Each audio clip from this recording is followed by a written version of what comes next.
Hi, everybody.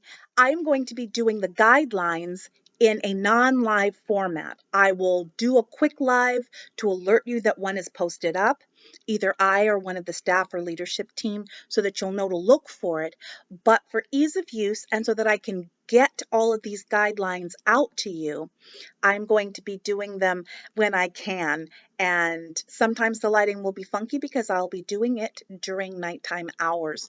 So I am going to hope that any of you, including those of you on the Christian left who used to talk about my dingy living room, will be able to be a little bit gracious about my production values.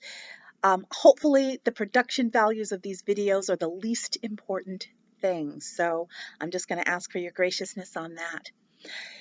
This next guideline ties in very well with the guideline that came before it, which is um, not to lurk, basically, that lurking and spectating is never enough.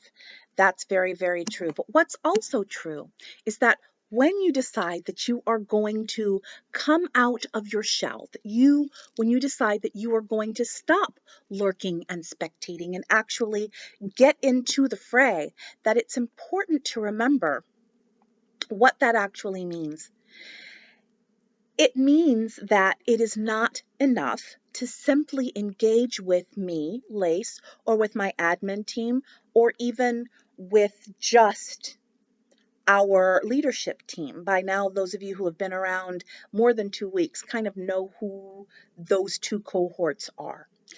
I want you to be able to speak to and engage with and mix it up with those of you who are walkers without a business card, if that makes sense.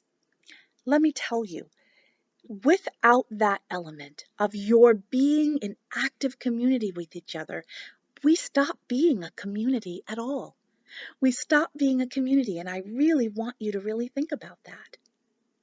What's important is that we learn how to cleave to each other, not just to paid staff, not just to leadership team, certainly not just to me. Otherwise, this is less a community than an ensemble cast where you guys all gather around and watch us go.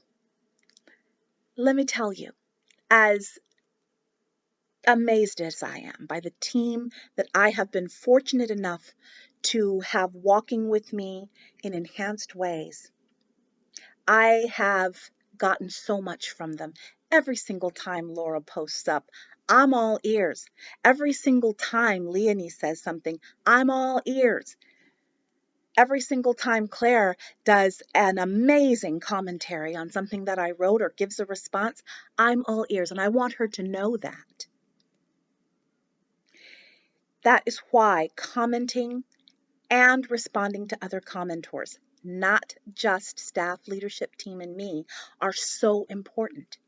One, it reinforces for the person who took the risk to comment. It also reinforces for you the sense of community and cohesion that we are doing our best, our absolute best, to create and maintain and nurture here. It is damaging to community and just plain rude, really, when we ignore each other.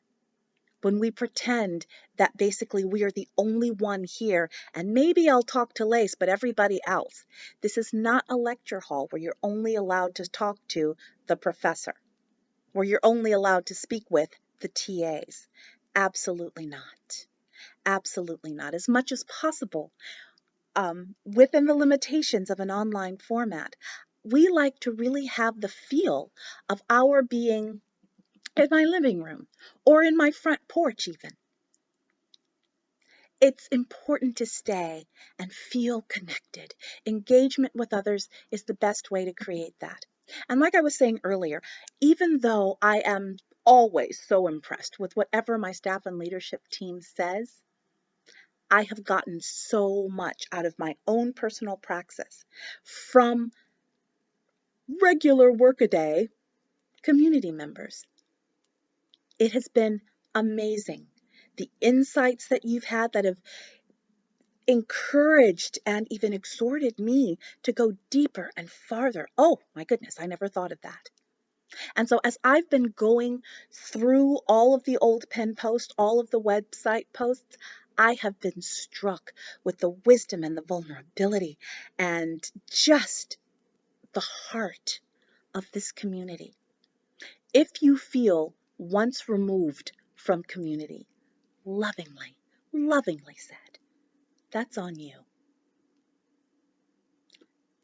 There is no way that we are going to humiliate you. There is no way that we are going to make you feel sorry that you ventured forth to comment or to respond. In this community, this safe-ish space that we have created here, it is important that we all feel safe enough. And if you don't feel safe enough, it's important to be able to interrogate that. What is holding you back?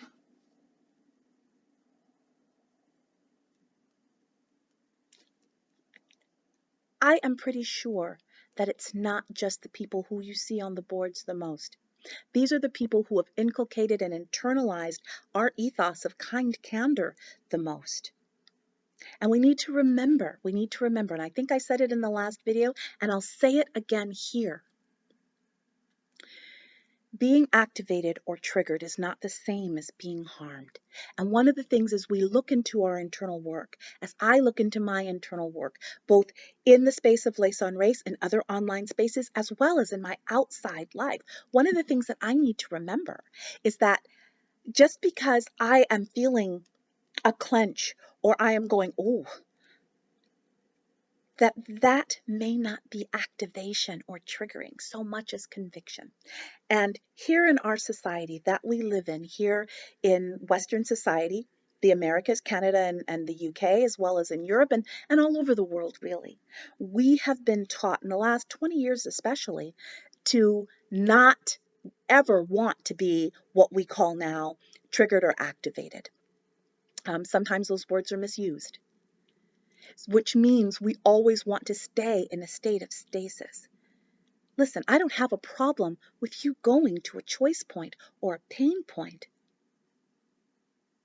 I want you to have the tools to be able to manage them well, to be able to bring yourself back to baseline, to be able to hold your own hand and be able to say, ooh, all right, what do I need to do? What do I need to listen for? Do I need to read this again?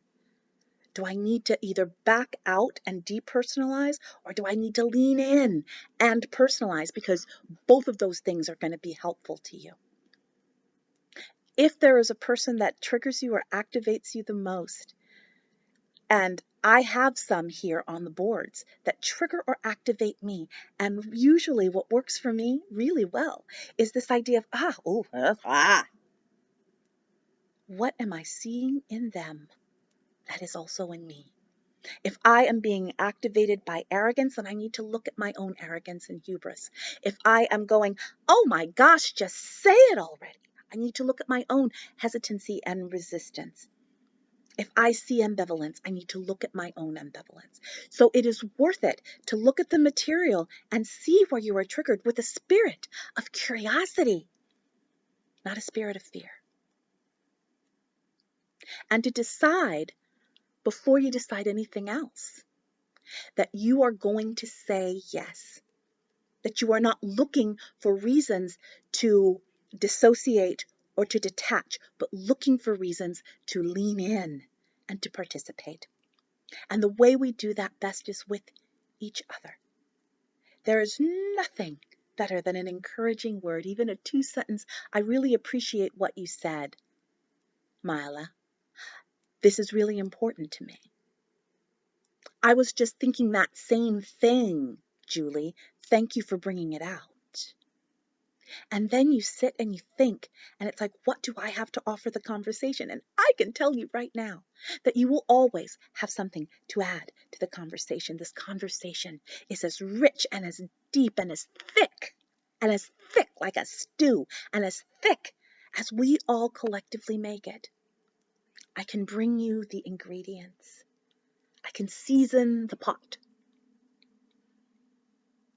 You're the ones that season that stew and make it the best stew it can be, so it can be shared at the takeout window, at chef's table, and in the formal dining room. I love you very much. Remember to engage, because that is how you become community.